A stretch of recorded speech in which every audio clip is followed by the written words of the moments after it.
Assalamu alaikum to warahmatullah. Myself Abdul Qayyum, the first year MBBS student at GMC Anantnag. In this video, I'll be talking about some important points जिनको आपने follow करना होगा in these last 3 or 4 months. So the first thing जो है ना that is rush and the second thing is revision. Rush का मतलब क्या है? अभी जो है ना अगर हम देखेंगे from अप्रैल से लेके 15 जुलाई तक, ठीक है, अप्रैल से लेके 15 जुलाई तक आपके जो है ना एग्जामिनेशन के लिए 3.5 मंथ बचा है, ठीक है, 3.5 मंथ इन द नेक्स्ट 45 और 50 डेज, और I can say in the next 2 months up to 20th और 25th में आपने क्या करना है, सिर्फ आपने जो है ना वीक पॉइंट्स को, वीक एरियाज़ को या वीक टॉपिक्स या कोई चैप्टर आपने अभी नहीं पढ़ा होगा उन पे आपने ज़्यादा फोकस करना होगा इन दीज नेक्स्ट 45 और 50 और 60 डेज, ठीक है। बिल्कुल आपने रश करना होगा, बिल्कुल मैक्सिमम पॉसिबल टाइम यूटिलाइज करके जो है ना आपने उनको कंप्लीट करना होगा, ठीक है। और दूसरी बात जो है दैट इज़ रिविजन। अगर आपका सिलेबस कंप्लीट हुआ है अभी, मतलब कंप्लीट हुआ है, सो यू कैन मतलब आप रिवीजन पे जंप कर सकते हो, ठीक है।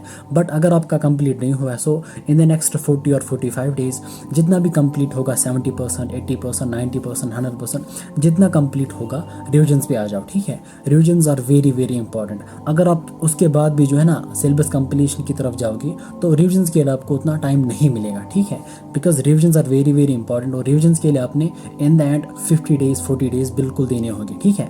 तो रिवीजन में जो है ना आपने क्या करना है, सिर्फ इंपॉर्टेंट चीज़ों को पढ़ना होगा, important points, important formulas, important questions जो आपने प्रिपरेशन दौरान किए होंगे उनको आपने बार बार देखना होगा, ठीक है, बार बार। और कितने रिविजन्स करने, बिल्कुल फाइनल डे तक, एग्जामिनेशन के दिन तक आपने बिल्कुल कंटिन्यूसली रिविजन्स करने, रिविजन्स में कोई कमी नहीं करनी, ठीक है।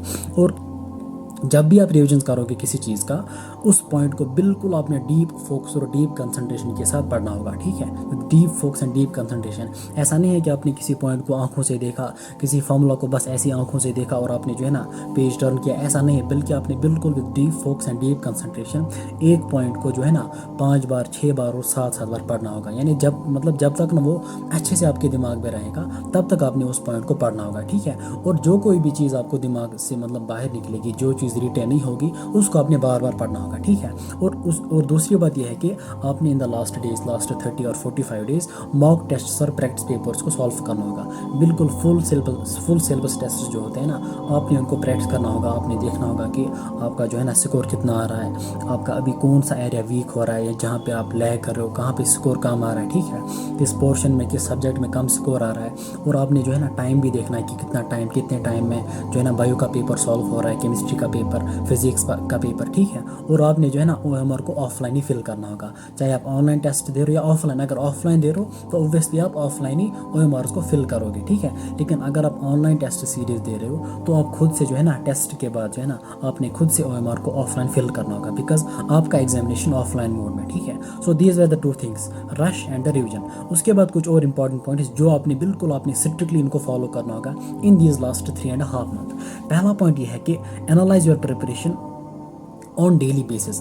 आपने क्या करना है, analyse your preparation. What I mean to say is कि आपने बिल्कुल जो है ना हर एक चीज़ को, आज तक आपने किया या नहीं किया, लेकिन आज से जो है ना बिल्कुल आप आज ही से जो है ना अपनी प्रिपरेशन को एनालाइज करो। What I mean to say is कि आपने जो है ना जब आप मॉर्निंग में अपना दिन स्टार्ट करोगे, फ्रॉम दैट पॉइंट टू जब आप सोने के लिए जाओगे, ठीक है, तब तक के लिए जो है ना आपने हर एक इंटरवल को लिखना होगा कि आपने कौन सा काम किया। आपने खाना खाया, आपने पढ़ाई की, आपने मोबाइल फ़ोन चलाया, आपने इस टाइम नींद की, यानी जो कोई भी काम आप करोगे, calendar each and every single thing. और जब आप सोने के लिए जाओगे तो वहाँ पे आपने उन एरियाज़ को देखना है, उन इंटरवल्स को देखना है कि जहाँ पे आपका टाइम अननेसेसरीली वेस्ट हुआ, ठीक है, जहाँ पे आपका टाइम अननेसेसरीली वेस्ट हुआ उस पर आपने फोकस करना है। और नेक्स्ट डे जो है ना आपने बिल्कुल केयरफुल रहना है, बिल्कुल आपने इस चीज़ में फोकस करना है कि वो मिस्टेक, वो चीज़, यानी जो अननेसेसरी काम आपने किया वहाँ पे आपका टाइम फिर से वेस्ट ना हो जाए।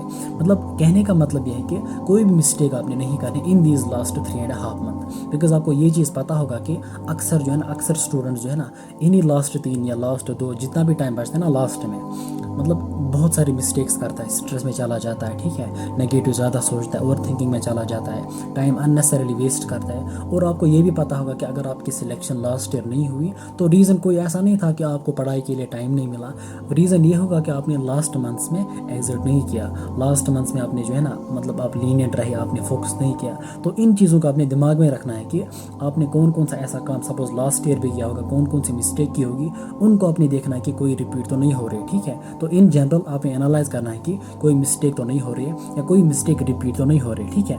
उसके बाद जो है ना second more important that is stay ready and be prepared for the challenges and greatest battles of your life. देखो अभी जो है ना सबसे इंपॉर्टेंट, सबसे मतलब जो बड़ा चैलेंज जो है ना आपके सामने आएगा, मतलब या I can say obstacles, that is something what we call over thinking.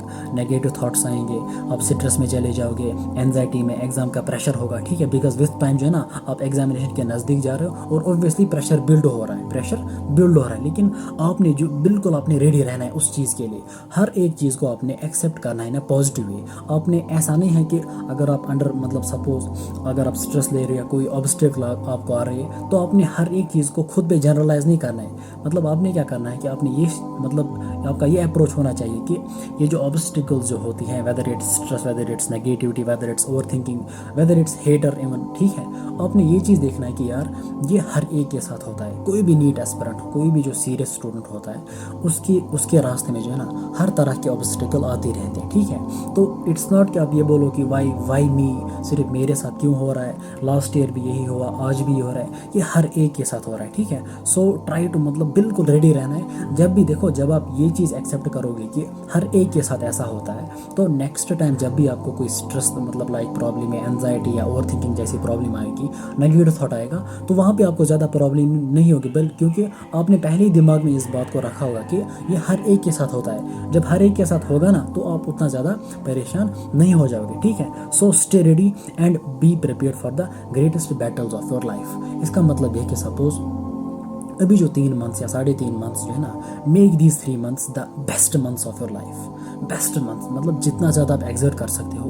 देखो रिजल्ट्स पे फोकस मत करो कि मेरा होगा या नहीं होगा, सिलेक्शन होगी या नहीं होगी, बस आप एफर्ट्स देते रहो, टाइम को अच्छे से यूटिलाइज करो इन अ प्रॉपर वे, ठीक है। कोई मतलब 1 मिनट या 2 मिनट भी अननेसेसरीली वेस्ट मत करो। हाँ, कभी इंसान बीमार हो जाता है, कोई घर में कोई मेहमान आता है, तो उस वजह से कभी आपका टाइम वेस्ट होता है, बट वहाँ पे जो है ना आप खुद को ब्लेम नहीं कर सकते, because that is something external, ठीक है। अगर आप बीमार पड़ गए तो ऐसा नहीं है कि मतलब हर एक चीज़ जो है ना आपके कंट्रोल में थी, ऐसा नहीं है, ठीक है। बीमार होना इट्स नेचुरल, और जब तक आप रिकवर हो जाएंगे तब तक आपने ये नहीं सोचना कि मेरा टाइम वेस्ट हुआ, इट्स नेचुरल। लेकिन आपके ज़रिए जो है ना खुद से आपका टाइम वेस्ट नहीं होना चाहिए with distractions, with mobile phone, with all that, ठीक है। तो आपने क्या करना है कि make these 3 months the best months of your life, April, May and June and may be the 1st और 2nd वीक ऑफ जुलाई, ठीक है। इन दिनों को जो है ना बिल्कुल आपने केयरफुल रहना होगा, हर एक इंटरवल को, हर एक टाइम को, हर एक घंटे को जो है ना अच्छे से यूटिलाइज करना होगा, ठीक है। उसके बाद अच्छा, ये जो बैटल का मैंने बोला मतलब ग्रेटेस्ट बैटल्स, मतलब इट इज़ मतलब between you and your obstacles, because in these 3 months आपको बहुत सारे ऑब्स्टिकल्स आएंगी, स्ट्रेस भी होगा, एंजाइटी भी, नेगेटिव थॉट्स आएंगे, ठीक है, मतलब ओवर थिंकिंग भी होगी। इन चीज़ों के साथ आपने जो है ना फाइट करनी होगी, ठीक है। अगर इन चीज़ों को आपने कंट्रोल किया, अगर आपने इन चीज़ों को ओवरकम किया, मतलब your job is done, your job is 100% done. और मैंने आपको पहले ही बोला कि ये चीज़ें हर एक के साथ जो है ना पेश आते हैं, ठीक है। इट्स नॉट ओनली कि सिर्फ आपके साथ पेश आ रही है, आपकी पढ़ाई ठीक से नहीं जा रही है, ठीक है। So these were some important points जिनको आपने फॉलो करना होगा, और मेहरबानी करके जो है ना एनालिसिस जो मैंने आपको बोला, एनालाइज ईच एवरी सिंगल मतलब थिंग, यानी calendar each and every single your मतलब जो कोई भी आप काम करोगे, हर एक चीज़ को नोट करना है कि मैं क्या कर रहा हूँ और मुझे कौन सी मिस्टेक को एलिमिनेट करना है, ठीक है। So this was all about कि आपने क्या करना है क्या नहीं करना है। सो इंशाल्लाह नेक्स्ट वीडियो में जो है ना मतलब कुछ और इम्पॉर्टेंट चीज़ें आपके साथ शेयर करूँगा। तो नेक्स्ट वीडियो तक के लिए ठीक से रहना, अच्छे से पढ़ाई करना। अल्लाह हाफिज़।